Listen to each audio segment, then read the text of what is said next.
Nadukani ദളത്തിന്റെ കമാൻഡറായ Maoist സോമനെ കോടതിയിൽ ഹാജരാക്കി. Medical പരിശോധനയ്ക്ക് ശേഷം പാലക്കാട് ജില്ലാ കോടതിയിലാണ് ഹാജരാക്കിയത്. നിരവധി UAPA കേസുകളിൽ പ്രതിയായ സോമനെ ഇന്നലെയാണ് പ്രത്യേക സംഘം അറസ്റ്റ് ചെയ്തത്.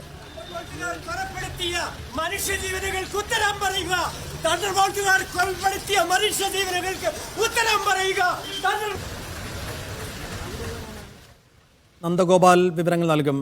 നന്ദഗോപാൽ, ഈ സോമന്റെ കാര്യത്തിൽ ഇനി എന്തായിരിക്കും പോലീസിന്റെ നീക്കങ്ങൾ, നടപടി?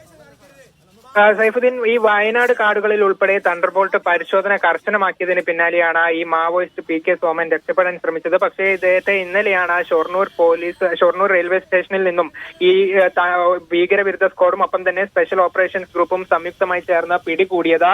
ഇന്ന് ഏതായാലും ആശുപത്രിയിലെത്തി പരിശോധനകൾ പൂർത്തിയാക്കിയതിനു ശേഷം ഇപ്പോൾ പാലക്കാട് ജില്ലാ സെഷൻസ് കോടതിയിലാണ് സോമനെ ഹാജരാക്കിയിട്ടുള്ളത്. ഇപ്പോൾ നടപടികൾ പുരോഗമിച്ചുകൊണ്ടിരിക്കുകയാണ് എന്നുള്ളതാണ് മനസ്സിലാക്കാൻ സാധിക്കുന്നത്.